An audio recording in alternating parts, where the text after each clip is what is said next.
Hello, hello. Welcome to another episode of Walk of the Dog Cinema.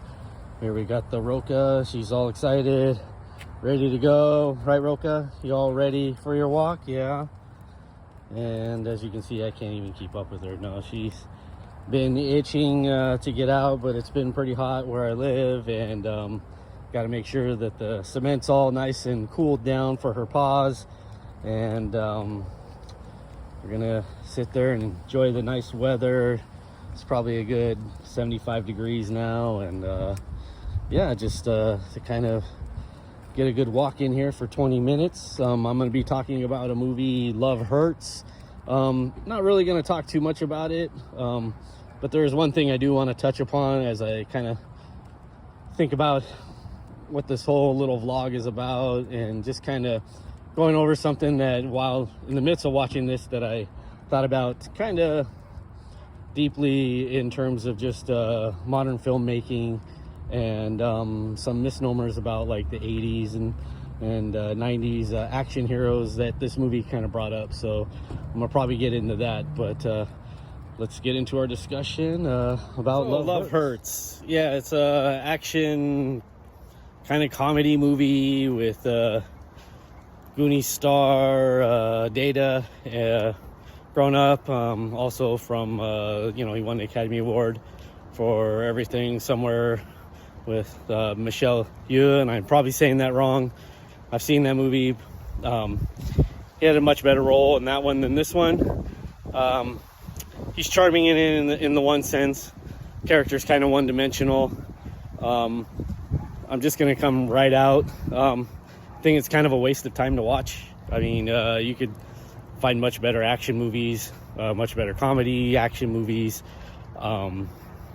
It's mildly entertaining, I guess. Moves fast, hour and a half, which is good, but it's just mildly entertaining and kind of wears out its welcome after about an hour for me. So the last half hour just kind of dragged, and though the action sequences are kind of put together nicely, and are trying to be kooky,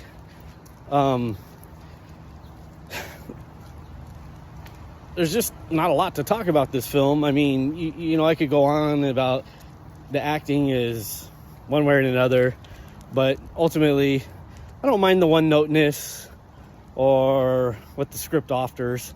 It really kind of sparked my thought process about just movies, me growing up, maybe latest trends in Hollywood that I've seen, and it kind of brought up a little pet peeve of mine that was rather interesting, kind of coming about when watching this, and kind of made it interesting in that sense. But as you can see, I just kind of started wandering during the movie, thinking more about this issue and the other movies and how they handled it, and predominantly 80s and 90s action stars, and just kind of playing it over my head. So I couldn't really focus on the movie in that after an hour in that sense, because it just kind of all meshes together and really gets nowhere. And so I kind of wanted to talk about that stuff. There's not a lot of spoilers in this one, if there's any. I'm not going to even really talk about the end. I'm really just going to get into a deep detail that I recognize that a lot of films are doing nowadays. And it kind of intrigued me, and maybe moving forward, what I would love to see from artists nowadays is kind of getting back to addressing situations or what we perceive as really awesome characters, or in no uncertain terms, kind of a badass, a la the Arnold Schwarzeneggers and Sylvester Stallone's Rambo, Commando, Schwarzenegger in Predator, even, Van Damme in Bloodsport, or Chuck Norris, even early Seagal. I'm bringing up these, and Seagal not as much, because he kind of does this in his movies to some degree. Maybe Under Siege kind of plays around with some really good notions of what I'm going to talk about.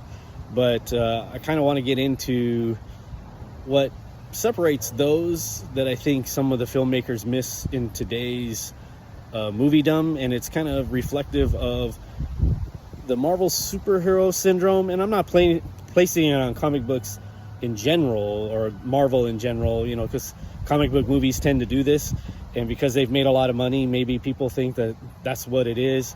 The new Star Wars movies kind of fall into this trap. We can call, Rey and Mary Sue, but it also looks at what's cool and awesome and tough. And I think this is what it hit me that missed, that kind of set this movie down a notch, to where I recognize it's kind of a pet peeve of mine that kind of ruins the experience for me. And so, from this, I had an interesting discussion with my son, because we sometimes like to sit back and talk about movies and stuff, especially what we've seen. He's not a big movie lover, but he sometimes I can bounce ideas off of what I've watched, and I've shown him quite a few of the old movies, and he's into kind of the 80s, 90s action scene. And, he's really big in the Jackie Chan movies and stuff. But anyhow, I was really hearkening, and to get to the point, there's a sequence right kind of about 15 minutes into the film. We get introduced to, our hero. He's a real estate agent. Suddenly he gets back to the office. Someone punches him out, knocks him out. Mind you, this is a pretty small office. No one hears it. So, again, ignoring what's off screen, and this is kind of somewhat of the point too. He wakes up, and there's a shot of a knife through a hand, and it's a really large knife, and it's a little bit gory. That doesn't bother me per se, but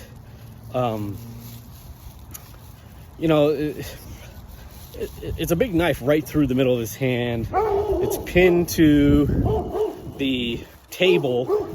Our hero tries to pull his hand up out of it, can't pull it up, and then he's just kind of looking around. And through this whole time, we as the audience kind of wince just because of the way it's shot. And our hero, while trying to move his hand, mind you, pull the blade out of the table, it doesn't really slide, but that would be really painful. And we're kind of dealing in the real world, even not even like superhero-ish, and even if you're going to kind of go in that realm, we wince from the visual, but the hero doesn't even reflect, doesn't take notice really of pain, of this knife through his hand, doesn't try to pull it out with the other hand if he's gonna be badass. He just kind of, oh, okay, I'm pinned to the table. And it was a detail that kind of got me thinking, well, why would the director choose that? Like, it really doesn't make the hero badass. It makes me question, does he not have pain receptors? And he does get his hand off, and he eventually wraps up his hand. Now, mind you, he goes through the rest of the movie with this big old hole in his hand, and he's just punching dudes, and he feels no pain. Feels nothing from it. The bandage gets kind of bloody, but ultimately it's not as bloody as you think it should be.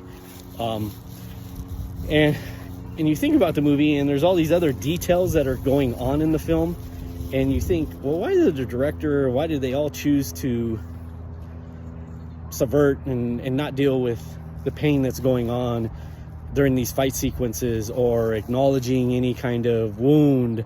It's just, guys are getting slammed through tables and thrown on chairs, and teeth knocked out, and they just don't feel any pain. So essentially the movie's a one-man army movie, right? And I got to thinking about some of my favorites, and as cheesy, or as Rambo in Part 2 taking on the Viet Cong army one-handed basically in this camp. the notion though is Rambo's still human, though. Yes, he's somewhat superhuman in one essence, right? But I kind of recognize, just besides him taking on the bad guys, what kind of makes John Rambo cool is he does get put through the ringer, or they show him experience pain, and there's a kind of survival perseverance thing within the psyche of us that we can relate to, push through that and deal with it and keep moving to do our objective. And I think that's where a lot of movies nowadays kind of miss that psyche, that primal survival instinct to push through the pain, because movies just don't acknowledge the pain. Rambo, they definitely acknowledge it. He gets cut across the chest with a knife, and first blood, on a flashback. But that one, he jumps the tree and he stabs his arm, and he has to do it, stitch himself up with no medicine, and we see Rambo reacting to it.